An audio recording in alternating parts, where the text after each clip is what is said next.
DVB Digital Fast. Hello and welcome to the DVB Newsroom. I'm Nora. Joining me today is Aung Naing Soe, a journalist, documentary filmmaker, and new author from Myanmar. Thank you for being here today. Yeah, thanks for having me in your program. You have recently published a book, co-authored with Joe Freeman, called Frontline Poets, The Literary Rebels Taking on Myanmar's Military. Tell me, why did you and Joe want to publish this book? We recently published a book called Frontline Poets. So it's about basically the title itself says, like what is it about, right? Like poets in the front line, but we don't necessarily means like poets at the front line of the resistance or the armed resistance. Or like there are many front lines, in the current crisis situation in Myanmar. So we feature five poets. One of them is Geza Win, the poet from Monga in central Myanmar. He was killed by the military in March 2021 during the protest in Monga, and we feature Mao Sangka, the founder of BPLA, and also UMA, a poet. An LGBT individual and an activist, who is also part of BBLA, and poet Amon and poet Linka. They wrote poems, books. They founded libraries. They work with migrant communities. They're helping the refugees. They being themselves also refugees. So it's about them, and of course, like we have interviewed a few other poets, about the background and history of the poetry in Myanmar against those dictators, in different time. And we really like to include more poets in the book, but it was difficult to reach out to them, so that's why it was limited to five of them. But also the book is not like a very thick book. How do you know Mao Sangka? How long have you known him? So I think we knew each other for like a long time, like more than 10 years, I guess. We first met in 2012. At the time, I was not a journalist. He was a young poet and an activist. I was also an activist. So we were doing some campaigns together. Like at the time, they were like, there was a very high tension in Rakhine, Meitila, Mandalay, about religious conflicts between Muslim and Buddhist community, right? So we were organizing some kind of interfaith coexistence campaign together. So that's how I know Samka, like way long ago, right? And of course, when I became a journalist, I follow him. I met him like on every occasion, even until like quite recently. Yeah. What was the most powerful or surprising story you uncovered while researching for the book? I mean, all the stories, that I mean, not only from the book but also from my career, everything is remarkable, right? Like everything is like super important. They play each role. But if you ask me about the book, I was really fascinated with the story of Yoami. So she is the political officer of BPLA at the moment, but she originally came from student activist background from Monga. I think she was the chairperson of the Technological University of Monga, the student union, and she's very sweet. There are a lot of things that I like about her. So yeah, I mean, she came from quite a comfortable family, but she chose to be part of this struggling resistance. She is a LGBT individual. She loves trees, and the favorite part of like her chapter is that she was telling me that she doesn't like to have guns. Like she hates to hold guns, but like she was telling me in a whole BBLA army uniform. So I think that part was like really powerful for me. Yeah, that was my favorite piece of story. What is BBLA, and can you elaborate? So BBLA stands for Burma People Liberation Army. They are one of the newly founded resistance army after the 2021 coup. It was founded by a poet and activist called Aung Soe, and now they have like more than 1,000 of volunteer soldiers, and they are taking grounds in Myanmar resistance scenario as well.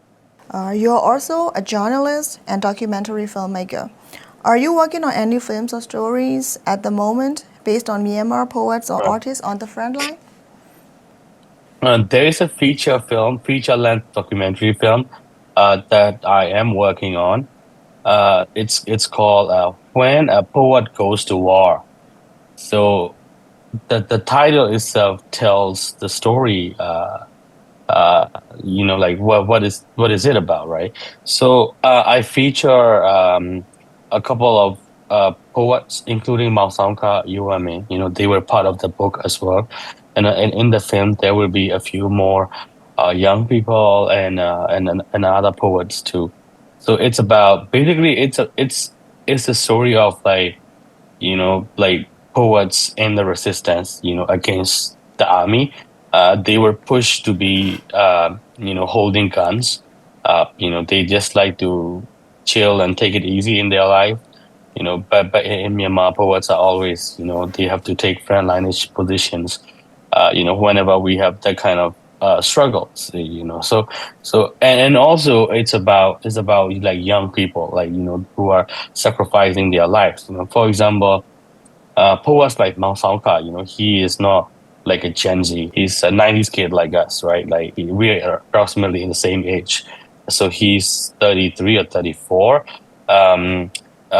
So this film also talks about like soldiers from BBLA. They are very young. They're Gen Zs. They grew up in Yangon or like other urban cities together with mobile phones and high-end technologies, internet and everything. But now they're in the very remote jungle. They still enjoy their daily lives. Of course, they lose their friends. They left their families. They struggle for this revolution. So the film it's about them. Uh, but it's not finished. We still need like around one more year to end it. We shot most of the footage in Myanmar already. Now we're in the process of like working on the script and editing. Do you see art as a form of resistance? Why do you think it matters in a time of crisis?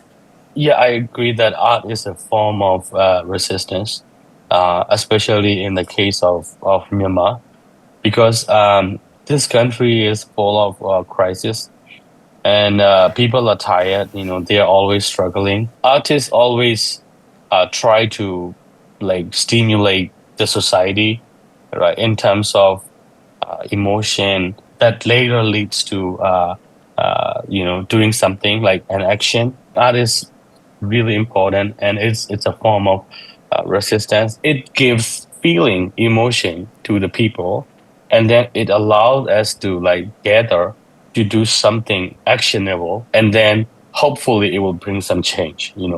In other countries, like look at Thailand or like even any other country in the region. So most of their songs are about like party or having a crash, love songs. We grew up with listening a lot of heartbreaking songs, right? Myanmar people suffer a lot for like a long time. We never miss any crisis. And poets, as far as I know, takes a very frontline role. Even like very legendary poets like Dakin Kuromai, and then to next later generations like Mount Chonwe, Aung Chain, all these poets, they struggle together with the people, and their poems reflect those struggles of the society. They even ended up their life in a very poor situation. They could create a lot of opportunities, for themselves, but they denied it, and they always stand on the side of the people. So I think poets share those struggles together with the society, and that's really important in shaping the change of this country. You've spent years reporting from Myanmar and its borderlands. What are the biggest challenges you face when covering stories in conflict-affected areas? There are a lot of risks and challenge. We had risks from government and authorities, Thai authorities, Burmese military, even Burmese armed organizations, or like some businessmen, operating along the borderline. So there are a lot of risks. Myanmar journalists are still taking risks. I'm in the US, but when I work in that area for like since the coup, like for 4 years. But I'm very fortunate that I work for foreign publications, so I've got like access to emergency services or like satellite phone, and also they provided me like money and stuff. But there are many of my colleagues, they are like Myanmar journalists. They work for local publications, and most of them they're undocumented. They just traveling with like a single backpack. And they are at heavy risks. They are facing bigger risks than I have. And they are still in those areas. Doing their duties. So there is lack of support, lack of support. Like if something wrong, if something happened, who would evacuate them? Who would take responsibility of them? And some armed organization, on some resistant organization on Myanmar sites, they demanded that journalists should bring identity of press vest, blah blah blah. But it's not idealistic, because if undocumented person traveling with a journalistic badge got stopped at the Thai border, like who would take responsibility? Foreign correspondents are just for temporary. They showed up for like a couple of days and then they left. So local journalists, Burmese journalists, are the one remain in the area for like years and years and take all those risks, and they face a lot of challenges and still without enough support. And also they are facing a lot of like emotional stress and trauma. It's like they witness people dying. There is like a big burden of emotion and stress in their mind that is situated for years and years. Since 2021, media freedom in Myanmar has been severely affected or restricted. How has this affected your ability to report and share stories about Myanmar with the world? Let's say something happens in Myanmar. I would grab my camera, get a taxi or take a bus, I would travel to the scene. But after the coup, it's not true anymore. But still, many journalists still remain in the country. There are many restrictions. For example, when the earthquake happened, I was very much angry at myself. I compared that there was an earthquake in Bagan in 2017. I was in Yangon, so we went to Bagan straight away, catch the earliest flight as possible. And then we were there, boom, and we covered it. If something happened, we come back. If there is a trial, we travel, up and down the country. But now it's not like that. The only accessible area in the last 4 years for me is the Thai Myanmar borderline. So after the 2021 coup, I have to choose that. There were many rumors that you are in the list, you have to run, blah blah blah. Regardless of whether I'm in the list or not, I don't want to stay under them. So I decided to leave, and I chose to cover the Thai Myanmar borderline. Because there was a history of people fleeing to that area. I moved to Thailand, and I cover a lot of stories, made quite some extensive amount of documentaries, TV report. I wrote stories, I made photos, and now there's a book, and now there's a feature length film. So those are my very first time. So I've never published a book. I've never directed a feature length film. So then I decided that, okay, I will stay like away from there for a while, and then I'll be in the US for a while. And of course, at some point, hopefully I'll be back. Can you share an example of a story you could not report due to censorship or threats? I left Myanmar in 2021 April, right? I was in Thailand for a long time, so the censorship didn't really apply to me. And I'm sure that I will not go back to Myanmar. I mean, like officially going back to Myanmar, of course, I went back in there for like several times.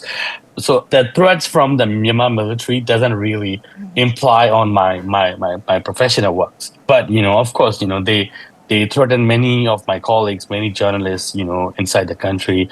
Many publications were forced to stop their censorship, or they cannot control my work. Like, no, not entirely. The only risks, if I think about like what kind of risks do I have from Myanmar military, there are like very few risks. One is that, okay, let's say if I'm traveling in Myanmar, with resistant group, there will be airstrikes or like or ground combat. That's all. Or like maybe like they would like cancel my passport. Which they still don't do it. I mean, maybe they don't know like my existence. I have no idea, but their threats do not really imply, and they can, and I don't allow them to do it. You're known for your use of multimedia storytelling, photos, videos, digital formats. How do you use these tools to educate and inform a global audience about what's happening in Myanmar? 90% of my like more than a decade long career is a freelancer. In 2017, 2018, 19, those were like golden age. I could pitch stories to like many publications. When the coup happened in 2021, it was kind of the same. Sometimes we do not reach out to anyone. Foreign editors, they assign us in 2023, 2024. Like no one cares. Like no one really cares. There are a lot of like crisis all over the world, and Myanmar issue is somewhere like sitting quietly in the corner. And also there's like a funding crisis and everything. So I have to like shift my focus to work with some NGOs. Like so there are many incredible reports done by NGOs and civil society organizations in Myanmar, but their reports were not delivered to the hand of the public. Like people do not know about it. So I had an idea that, okay, I would interpret those like amazing research reports to multimedia stories, and then we will convey to the public. So that's what I did. I made documentaries. But in the meantime, of course, I was also working with international outlets, like doing stories for them. But it was not as much as in 2021 or earlier, Oh, also, we have let's say, there's an airstrike. So when I try to pitch stories to like foreign publications, there's no new angle. There's the same old angle. Oh, the military do an airstrike on civilians. That's why, children and women were killed. The same shitty angle. There's no new angle. I mean, I cannot be creative to like, report that was really challenging, I would say. So after 2021 and 22, I that was like how I shifted my work, like work with NGOs and interpreted their reports into like films and short videos, and also I create graphic contents. I'm not a graphic designer. I don't know Adobe Illustrator, but there are some shortcuts. This is the wall of new technologies. Like there are like Adobe Express or Canva. There's like so many templates. But we have so many strong photos from the ground, from my archive. We use those images and interviews from the people, and then we combine and present it to the people. So that's how we utilize it. So basically, multimedia and social media. And then we try to raise the voice of the people in Myanmar, like what's going on. And I try to, how to say, I try to share an emotion. Of course, I maintain all the facts and data and everything to be factual and precise. But I try to convey an emotion from the ground to the viewers who are like outside of Myanmar. And because I believe that emotions can bring action. That's how I figure out my work. Yeah, thank you. Looking ahead, what do you think the future holds for independent media in Myanmar, given the drastic reduction in funding from the US? Well, I mean, I'm not a media expert, but I mean, I can definitely say that it's not good. Many of my friends lost their jobs. We still have a lot of stories to tell, but the resources were not only the funding, but all the resources were very limited since before this funding cut. But now there is a funding cut, so it made everything's more difficult. But I don't know what could happen next. But it's kind of like trying to silence our mouth, trying to like shut down our stories. We have a lot of stories, we have a lot of things going on, so it made things more difficult. Are you planning to go back to the front line to share more stories about poets, writers, artists, and uh, others who fight to overturn the 2021 coup? well, for some personal reasons, I'm not on the ground. I'm now staying away from the ground, so I'm not like doing any stories at the moment except from the film I mentioned. Sometimes I would do like some small works, but it's not like stories and stuff. Uh, but yeah, at one point, when I'm able to travel, when I will be able to travel, I will be there. That's my place. That's my home. That's where I want to be, and I like to continue telling the stories. I mean, I, I cannot do anything for this revolution to be successful. I'm not like, you know, a politician, or I'm not an activist. I'm just a journalist trying to raise the voice of people in the movement, or like people who suffer out of the movement.